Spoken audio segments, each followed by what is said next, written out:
Haemophilia. तो देखिए मैंने आपको बताया कि ये अधिकांश लिंग सहलगन वसानुगति से उत्पन्न होने वाली जो डिजीज होती है ये कौन से क्रोमोसोम के द्वारा निर्धारित होती है? एक्स क्रोमोसोम के द्वारा निर्धारित होती है। एक्स क्रोमोसोम पर पाए जाने वाले इन रोगों के जीन क्या होते हैं? अप्रभावी होते हैं। यही कारण है कि समयुग्मजी स्थिति में ये प्रकट नहीं हो पाते। तो लिखिए हीमोफीलिया में इसे ब्रीडर्स डिजीज, इसे ब्रीडर्स डिजीज भी कहा जाता है। स्रावी रोग ब्रीडर्स डिजीज भी कहा जाता है, जिसकी खोज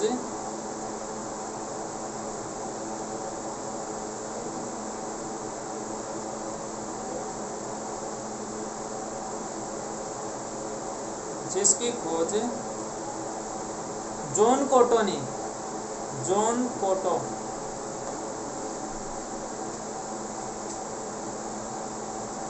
जिसकी खोज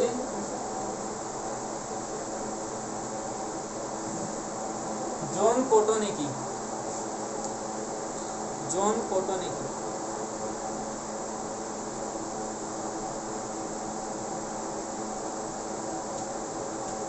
अगले लाइन से लिखिए। देखिए मैंने आपको बताया कि ब्लड के अंदर कितने रक्त स्कंदक कारक पाए जाते हैं? 13। इन 13 रक्त स्कंदक कारकों में से रक्त स्कंदक कारक 7 और 10 मोस्ट इम्पोर्टेंट होते हैं, जो कि अपनी क्लोटिंग की क्रिया के दौरान भाग लेते हैं। कैल्शियम आयन भी क्लोटिंग की क्रिया के दौरान भाग लेता है, ग्लोबुलिन प्रोटीन भी भाग लेती है, फाइब्रिनोजन भी भाग लेता है, प्रोथ्रोम्बिन भी भाग लेता है। तो ये सारे के सारे कारक क्या करेंगे? अपना प्रभाव दिखाते हुए फाइब्रिनोजन को अंतिम रूप से फाइब्रिन में परिवर्तित कर देंगे और फाइब्रिन के जो जाल बनेंगे, इस जाल के अंदर आरबीसी फंस जाएगी और आरबीसी के फंसने के कारण ब्लड का बहना बंद हो जाएगा और जिसे हम क्या कहेंगे? ब्लड क्लोटिंग के नाम से जानते हैं। यदि किसी रक्त स्कंदक कारक का अभाव हो तो ऐसे में फाइब्रिनोजन फाइब्रिन में नहीं बदल पाएगा और चोट लगने की स्थिति में रक्त का बहना बंद नहीं होगा, व्यक्ति की मृत्यु हो जाएगी।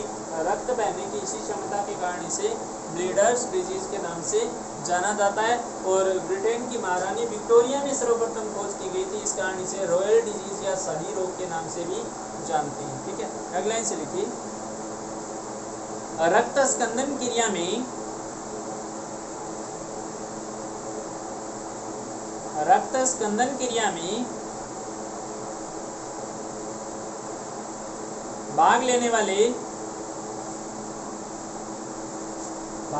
वाले anti haemophilic globulin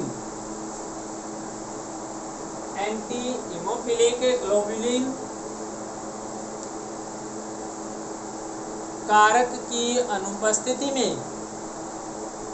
anti haemophilic globulin कारक की अनुपस्थिति में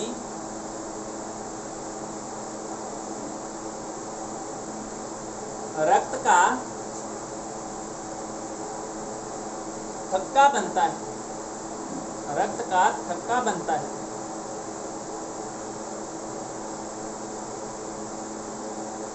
यदि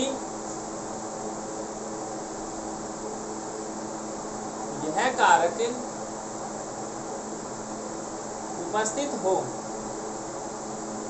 यदि यह कारक उपस्थित हो तो रक्त का थक्का निर्माण की क्रिया, रक्त का थक्का निर्माण की क्रिया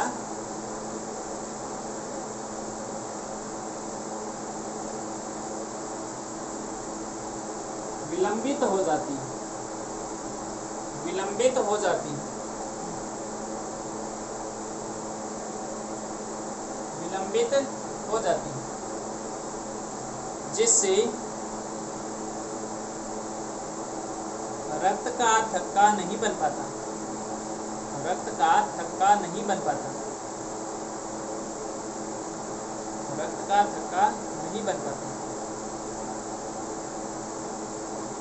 अगला लाइन से लिखिए। एक सामान्य मनुष्य में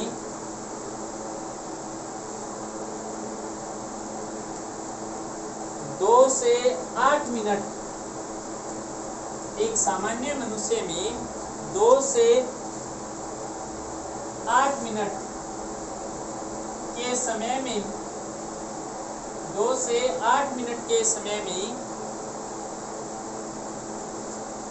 रक्त स्कंदन की क्रिया पूर्ण हो जाती है। रक्त स्कंदन की क्रिया पूर्ण हो जाती है। रक्त स्कंदन की क्रिया पूर्ण हो जाती है।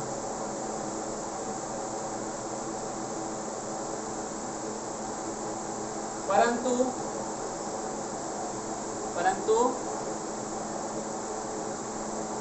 हीमोफिलिक रोगी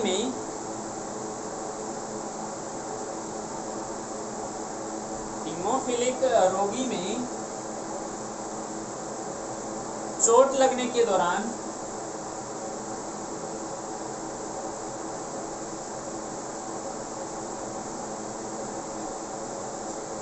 ब्लड क्लॉटिंग की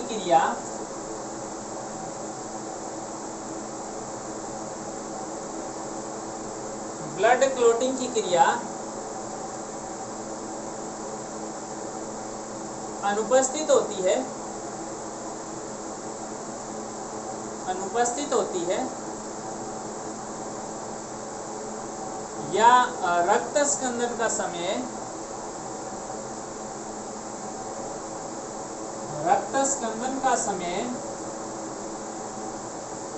बढ़कर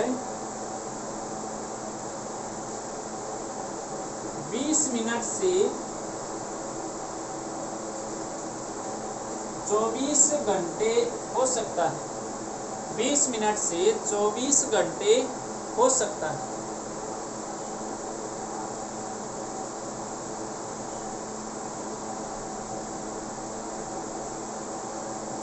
तो देखिए ये अंतराल क्या करेगा, लगातार ब्लड का सिक्रेशन करेगा और ब्लड सिक्रेशन के कारण व्यक्ति की मृत्यु हो जाएगी।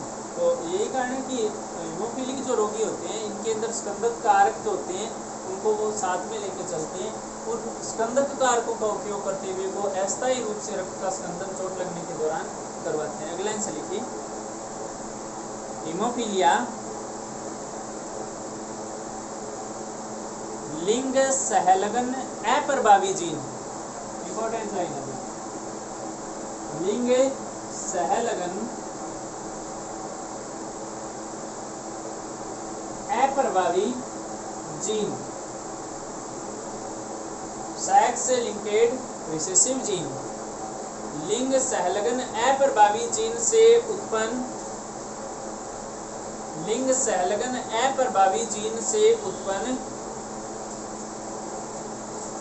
आनुवांशिक रोग है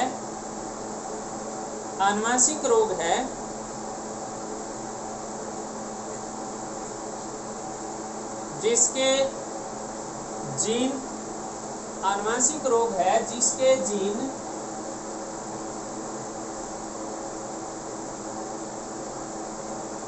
एक्स क्रोमोसोम पर प्रेजेंट होते हैं। एक्स क्रोमोसोम पर प्रेजेंट होते हैं।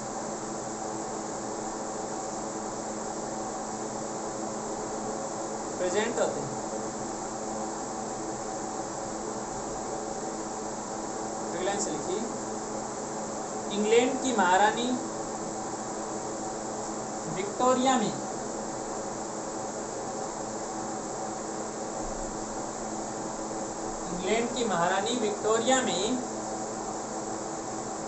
उत्परिवर्तन के कारण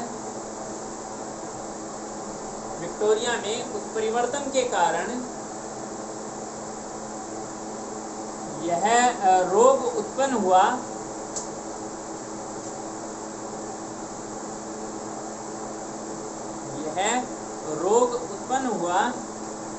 अतः इसे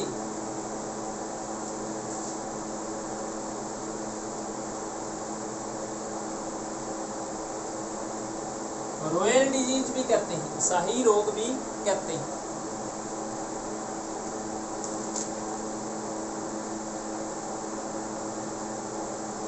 शाही रोग भी कहते हैं। अगले से लिखिए,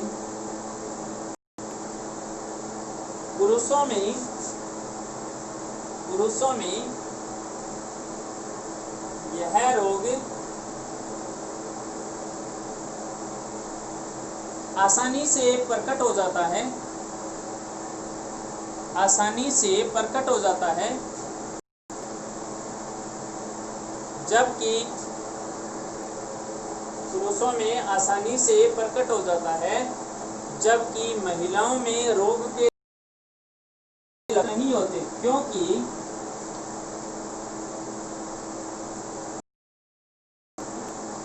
अधिकांश महिलाएं रोग वाहक होती हैं।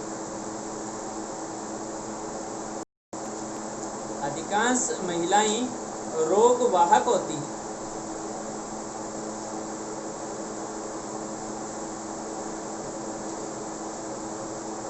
अगला से लिखिए, रोगी अवस्था में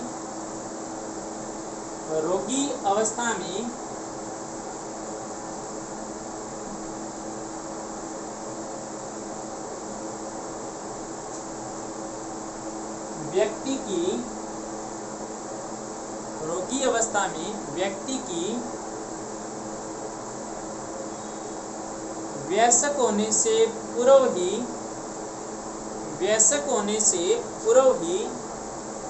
मृत्यु हो जाती है। वयस्क होने से पूर्व ही मृत्यु हो जाती है।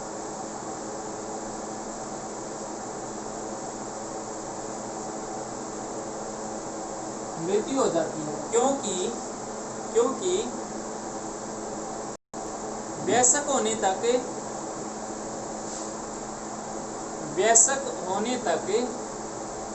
कभी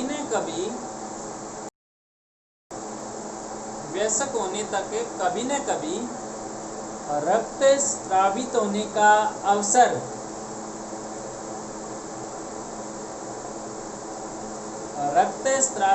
का अवसर आ जाता है।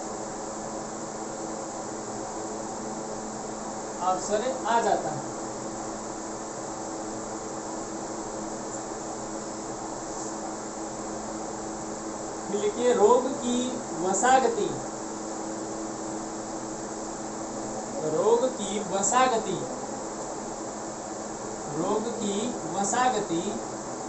टेढ़े मेढ़े पथ द्वारा होती है।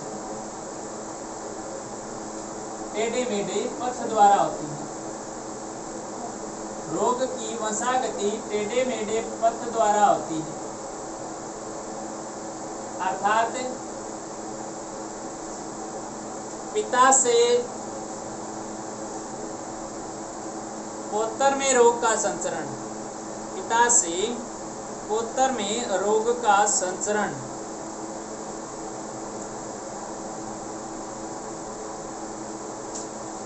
पुत्री के माध्यम से होता है। पिता से पौत्र में रोग का संचरण पुत्री के माध्यम से होता है।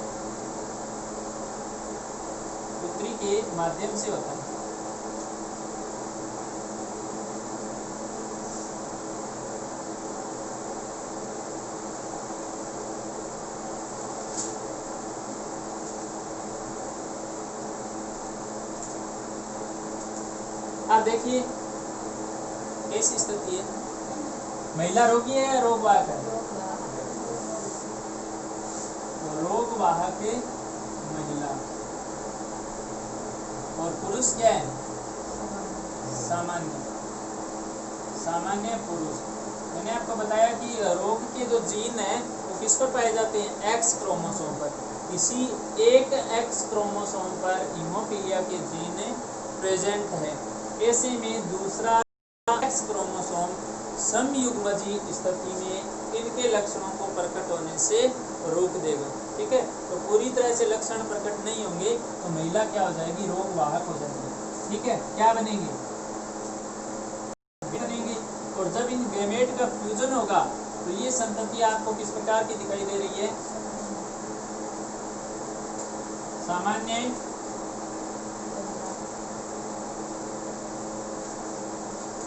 फीमेल, नॉर्मल फीमेल, ये संतति कैसी दिखाई दे रही है बताइए?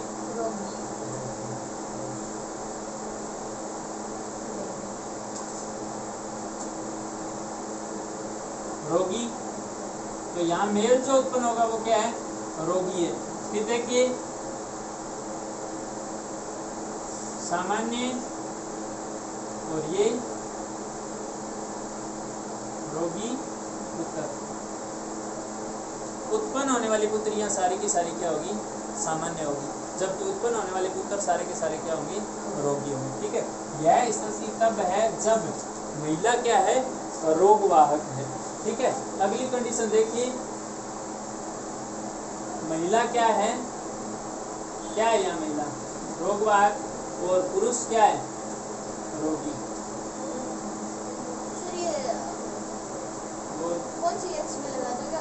हाँ कोई सेम ही आएगा, अपने चक्रबोर्ड बनाएंगे तो भी आंसर सेम ही आएगा। रोगवाहक महिला और पुरुष क्या है, रोगी, रोगी पुरुष। आप बनाओ इनके गेमेट।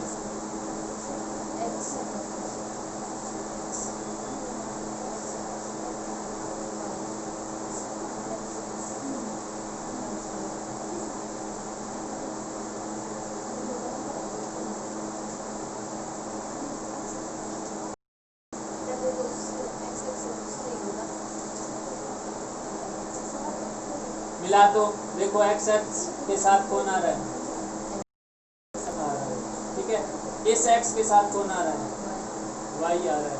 फिर देखिए एक्स एच के साथ कौन आ रहा है, एक्स एच, और यहाँ एक्स वाई, इस सबकी क्या हो रही है, दूसरी मेथड अपने कौन सी काम में ले सकते हैं, X H X X H Y. ठीक है, तो यहाँ देखिए एक्स एच, यहाँ एक्स एच, कहाँ गड़बड़ हुई है, एक्स एच, फिर एक्स एच वाई और फिर एक्स वाई, ये स्थिति है ना, कहाँ गड़बड़ होगी,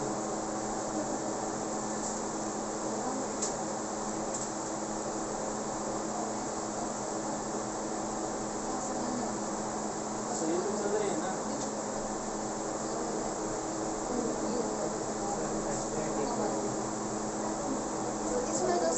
चेकरबोर्ड में एक्स वाई रहेगा, में एक्स एच वाई नीचे में चेकरबोर्ड, इस वाले में भी ना, नीचे वाले में वाई वाले में यहाँ पे एक्स एच नहीं आएगा, एक्स आएगा, एक्स वाई वाला। ये तो सही है सर, ये कैरियर फीमेल बनाएंगे, पहले ही गलत था। पहले गलत है। चलो हाँ दो गेमेट बने इसके कौन कौन से, एक्स और एक्स एच, ठीक है, और इधर एक्स और वाई। नीचे वाले गेमेट ऊपर वाले क्या है, मादा के, और नीचे वाले नर के। यहाँ मिलाओ आप एक्स एक्स, फिर एक्स एक्स एच, फिर एक्स वाई, और फिर यहाँ एक्स एच वाई। ठीक है, आप देखिए ये क्या है, सामान्य पुत्र, ये क्या है, रोगी पुत्र, फिर कैरियर फीमेल, रोगवाहक पुत्री, और ये सामान्य पुत्री, सामान्य पुत्री। ठीक है, इधर बनाओगे मैं एक्स एक्स और फिर यहाँ एक्स एच वाई,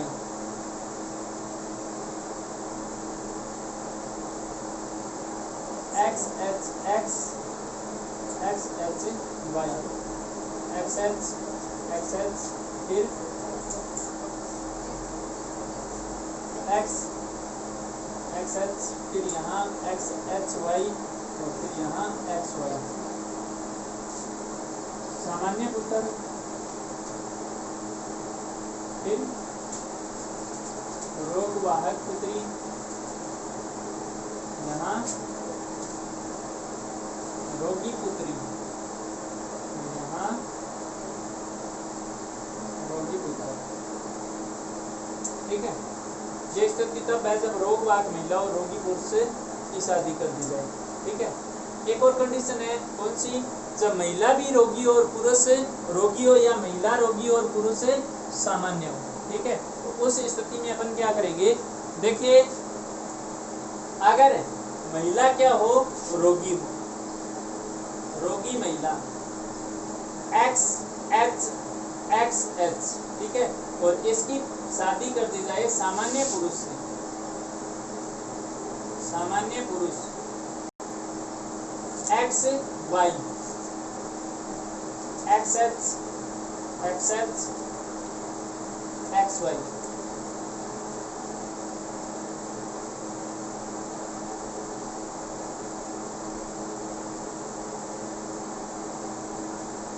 XX, फिर XXH, फिर XHY और फिर XHY। इस उत्पन्न होने वाले दोनों पुत्र क्या होंगे, रोगी होंगे, रोगी, और दोनों पुत्रियां क्या होगी, रोगवाहक होंगी, ठीक है, दोनों पुत्रियां रोगवाहक होंगी। तो ये कंडीशन है अपनी हीमोफीलिया रोग की स्थिति को दर्शाने के लिए, ठीक है। क्वेश्चन क्या पूछेगा, हीमोफीलिया रोग की वंशानुगति को समझाइए। सीधा क्वेश्चन पूछ लिया, आपको सारी वंशानुगति समझा दी है। अगर उसने दे दिया कि अगर रोगी महिला या रोगवाहक महिला की सामान्य पुरुष के साथ शादी कर दी जाए, तो रोगी महिला की शादी करने पर उत्पन्न होने वाले सारे पुत्र रोगी होंगे और सारी पुत्रियां रोगवाहक होगी। रोगवाहक महिला की शादी सामान्य पुरुष से करने पर एक सामान्य 25% सामान्य कितने होगी, सामान्य 25% पुत्र सामान्य, 25% रोगी और 25% पुत्रियां सामान्य और 25% पुत्रियां रोगवाहक उत्पन्न होंगी। लिखिए पहला बिंदु, रोगवाहक महिला तथा सामान्य पुरुष, रोगवाहक महिला तथा सामान्य पुरुष, रोगवाहक महिला तथा सामान्य पुरुष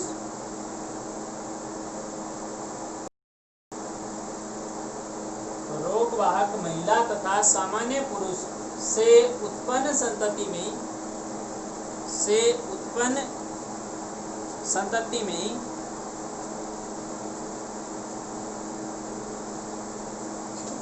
25% पुत्र सामान्य, 25% पुत्र सामान्य, 25% पुत्र रोगी, 25% पुत्र रोगी तथा 25% रोगवाहक पुत्रियां, 25% रोगवाहक पुत्रियां व शेष 25% सामान्य पुत्रियां उत्पन्न होगी, सामान्य पुत्रियां उत्पन्न होगी, सामान्य पुत्रियां उत्पन्न होगी।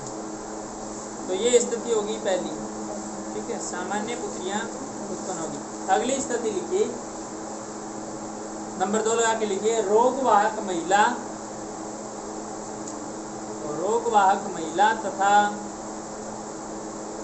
रोगवाहक महिला तथा रोगी पुरुष से उत्पन्न संततियां, रोगी पुरुष से उत्पन्न संततियां, रोगवाहक महिला तथा रोगी पुरुष से उत्पन्न संततियां।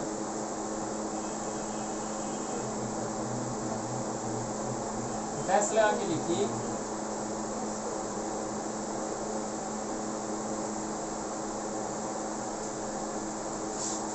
पचास प्रतिशत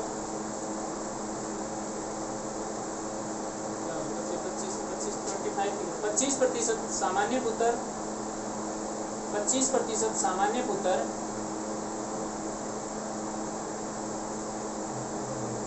25% सामान्य पुत्र, 25% रोगी पुत्र, 25% रोगी पुत्र, 25% रोगवाहक पुत्रियां, 25% रोग वाहक पुत्रियां तथा 25% रोगी पुत्रियां उत्पन्न होंगी। 25% रोगी पुत्रियां उत्पन्न होंगी।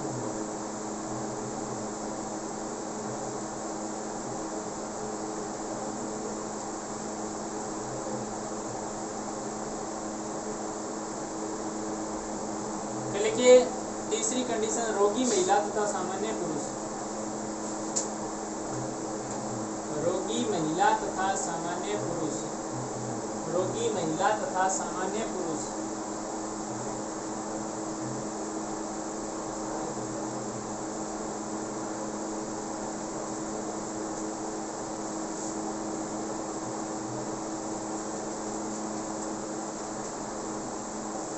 इसमें लिखिए 50% उत्तर रोगी, 50% उत्तर रोगी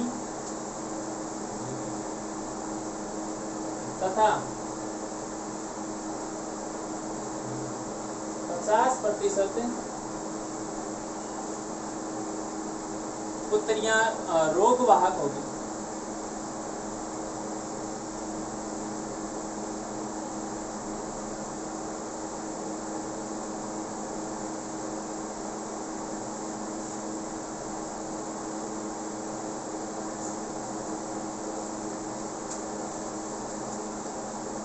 तो ये 3 संभावनाएं बनती है इनकी मसान होगी। ठीक है, इसी प्रकार से चेकर बोर्ड बना लीजिए या फिर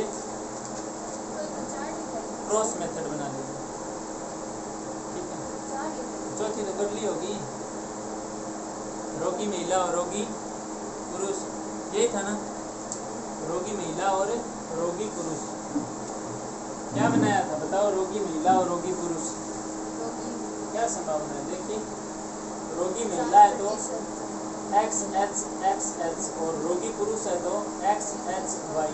बनाओ कैमेट, XHXH और यहाँ XH और Y। मिला दो, XH के साथ कौन आ रहा है? XH आ रहा है। XH के साथ कौन आ रहा है? Y आ रहा है। फिर XH के साथ कौन आ रहा है? XH आ रहा है। और फिर XH के साथ कौन आ रहा है? Y आ रहा है। ये क्या है? रोगी पुत्री। ये क्या है? रोगी पुत्री। और ये क्या है? रोगी पुत्री। ठीक है, तो 50% रोगी पुत्रियां और 50% रोगी पुत्र। कौन सी कंडीशन में? जब दोनों क्या हो? रोगी हो। ठीक है, तो ये अपने हीमोफीलिया रोग की वंशानुगति होगी।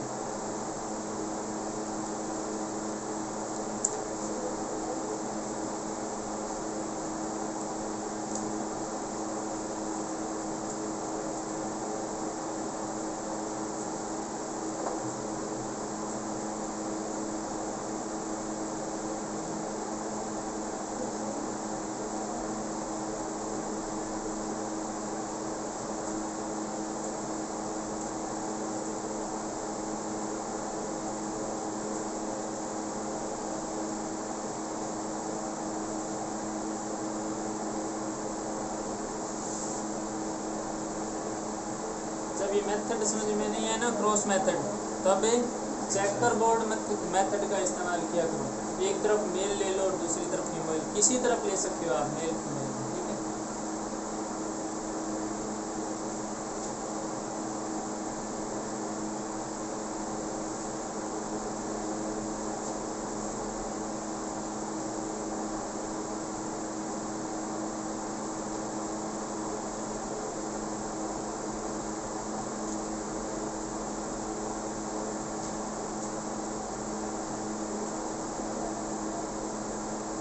तो ये होगी हीमोफीलिया रोग की वंशानुगति।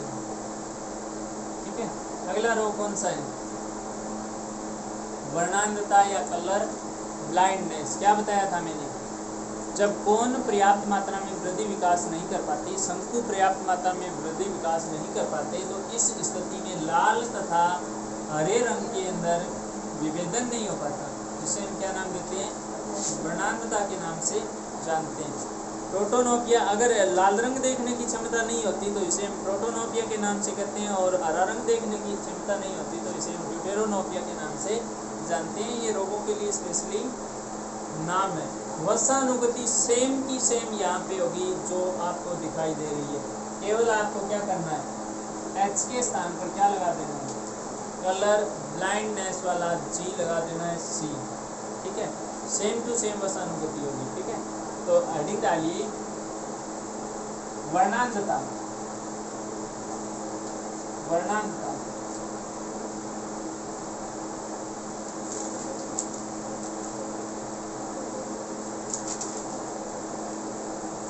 वर्णांधता इसमें लिखिए यह एक्स लिंग सहलग, यह एक्स लिंग सहलगन अप्रभावी जीन से